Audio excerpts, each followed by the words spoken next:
So quite a few late night stories have been coming in. Firstly on the Manchester United takeover, but secondly on David De Gea returning. Now there has actually been quite a bit of speculation about David De Gea returning because he can't find a club. People spotted in Manchester catching up with people and all of that. But I think with the way the David De Gea situation ended, how Eric Ten Hag clearly didn't want him, I was like, well, I'm pretty sure he's gone and he's gone for good. But sources are now saying that Manchester United apparently are on the verge of re-signing David De Gea. It came out by The Sun, and I'm going to say this has come from The Sun. The Sun have very little credibility, so we will say that in a second. But it was said breaking, Manchester United are set to re-sign David De Gea on a short-term contract. The club are worried that they'll be short of goalkeepers when Onana goes to AFCON. And if this was any other club, and the fact that it come from The Sun, I wouldn't believe it. But this is Manchester United. This would be the most Manchester United thing that Manchester United have done in the last year. Basically, lead on a goalkeeper, pretend you're going to give him a new contract, then you don't give him a new contract because you don't want him. You leave the goalkeeper being treated really badly, so you don't give him a send-off. The goalkeeper's not wanted by any other top clubs because, goalkeepers now need to be better with their feet.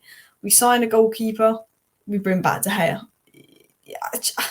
I saw it and I thought, oh my. And look, I don't care if we bring back De Gea. I like De Gea.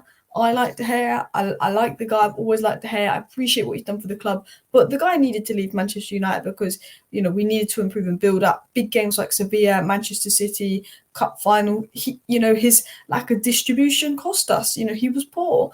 And, Onana's had a sloppy start, but he made a great penalty save. And I believe that Onana will be on the way up. And I think, look, if Onana goes to AFCON, am I completely opposed to De Gea coming back? Not really. I'm not a De Gea hater. I know some people absolutely think he's the worst. If he wants to come back as a second keeper when Onana goes to AFCON and he's going to be the second keeper, I'm not bothered as long as we're not paying him ridiculous wages.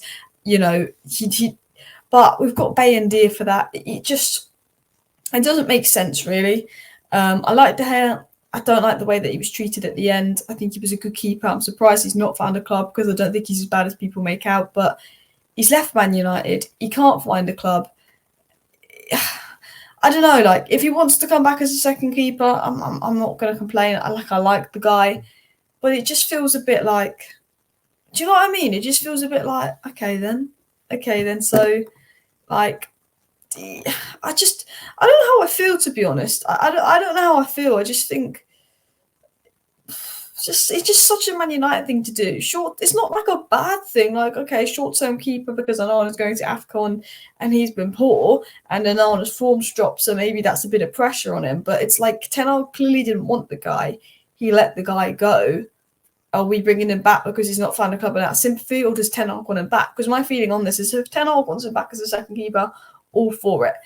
Someone to challenge Onana and all that, as long as his wages aren't ridiculous. But at the end of the day, maybe I shouldn't be giving this story so much energy because it's from The Sun and it just sounds like such a random made-up story. But because it's Manchester United and we do the most random things, that's why I'm like, oh, maybe it's not made up. It has come from The Sun. The Sun's credibility is absolutely in the wash. So to be honest, I wouldn't be surprised if this story gets debunked by the morning. But I did want to cover it because I just thought, you know what, that's an interesting story. And actually I'm really intrigued to know how you guys feel. I just find it funny. No disrespect to David De Gea at all. I just find it funny. It makes me laugh. Do you know what I mean? I like De Gea and all of that, but we got rid of him for a reason. Ten Hag didn't want him. I think I just find it comedic because with Man United, there's a saying: if you don't laugh, you'll cry. Now, obviously, with the takeover, if you don't laugh, you'll cry because we're probably not getting the full sale. And there has been some developments coming in on the takeover. The United Marketeers actually dropped a few key bits of information on the takeover and Jim Ratcliffe's plan. And I'm going to get into that right now. Now, the United Marketeers are very pro Sir Jim Ratcliffe, and they've obviously been painting Sir Jim Ratcliffe out in a very positive way. So, there is a bit of a chance that there could be a little bit of PR or bias in the reporting. However, their credibility is always top notch. And they've said that former CEO Jean-Claude Blanc is involved in the discussions between Ratcliffe and top Ineos executives and Joe Glazer. So this guy who obviously has worked at big clubs like Juventus is in discussions to become the United CEO. And then obviously Paul Mitchell's in discussions to become director of football. This guy and Paul Mitchell working at the top of the club, operating things, football people, can't complain too much, but the problem is they might be at the top of the club, they might be operating things, but at the end of the day, if Joel Glaze is still here having a say, they're not going to be able to make the changes that they want to make. So as good as, maybe people coming in, it's great that we're bringing in footballing people that have been employed with actual footballing clubs. Not that Blanc is my first name for the CEO role, but he's an improvement on Arnold. Paul Mitchell's obviously a name near the top. I just do think, well, if the Glazers are still here, how do we know they're going to be able to do this or do that? Do you know what I mean as well? It was also said by the United Muppeteers that the Sir Jim Ratcliffe 25% stake in Manchester United is a formality. The agreements and structures are in place. It's about ironing out the legal details. So obviously there's been speculation and rumours that, is the deal going through? Is the deal not going through? All of that stuff. And they've basically just said it's all about ironing out these final kind of details for his 25% stake. There is an agreement and structure in place. They have had conversations. And I don't think Qatar would have left the bidding process had, the Glazers not made it clear that they're going with Sir Jim Ratcliffe deal and they believed it was going to happen. I think the moment we knew Qatar withdrew, I think that's when we knew the Glazers had chosen Sir Jim Ratcliffe's. And I don't think Qatar ever withdrew if they actually thought that Sir Jim Ratcliffe's deal was going to fall through. But I think it is going to happen 25% with Ratcliffe. It was said despite Joel Glazer being on the potential football committee, Sir Jim Ratcliffe would ultimately be in control of sporting decisions at Manchester United, and that was said by the Muppeteers. So they're saying that Jack Ratcliffe will be in control of all sporting decisions, which might be explaining why he wants to bring in Paul Mitchell and Blanc.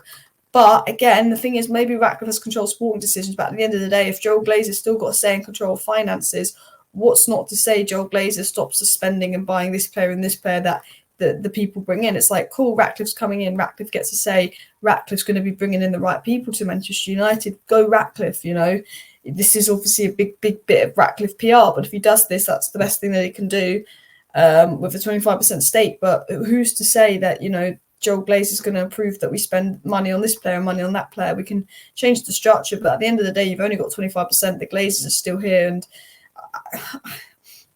I'm just not happy. I just wanted a full sale. I've been very clear, full sale and full sale only, people. And look, this was just a quick Manchester United news roundup video. I didn't want to make it too long. David De Gea news. You know what? I respect De Gea. I like De Gea, but it was the right decision to move him on and replace him. And I just think if we're re-signing De Gea, it's just a bit like, I'm not angry or annoyed, but it's just like, really? We're not serious. Do you know what I mean? Like, no disrespect to De Gea, but no, he's a free agent and no one signed him. And, United were like, okay, we'll go in now. I feel like that is a bit of a red flag. But I do like De Gea, and I don't like chatting badly of him, but I'm not the biggest fan of re-signing players that we let go of. Do you know what I mean? With the takeover and stuff, obviously it's a lot of Ratcliffe PR, try and keep it positive and stuff. And look, it's going to be Ratcliffe. It's going to be 25%. We're not getting a full sale, which is really frustrating as well. But I just think, if you can change the structure, brilliant. If you can get the Glazers out sooner rather than later, brilliant. And hopefully Ratcliffe, does do this and he does change the structure. But I still think, no matter what, he's bought 25%. The Glazers are still here. He can change the structure all he wants, but will Paul Mitchell be able to do much as well? It's, there's a lot of question marks around him as well. But anyway, please do hit that like button. Of course, subscribe down below if you're new. Let me know your thoughts. I just want like a story to come out from like Romano to be like, oh, Man United are close to signing Todibo in January, or Man United are close to signing Palacios or Antonio Silva. Or, some of our transfer targets being linked to Newcastle in January to replace Tonali. It's just like, I want something that's going to get me excited. Ratcliffe doesn't get me excited. It's not Qatar, it's not full sale. De Gea coming back just makes me laugh, to be honest. I want some news that makes me excited. Do you know what I'm saying? Smash a like, smash a subscribe. I've been a bit of a waffling. See you next time. Bye.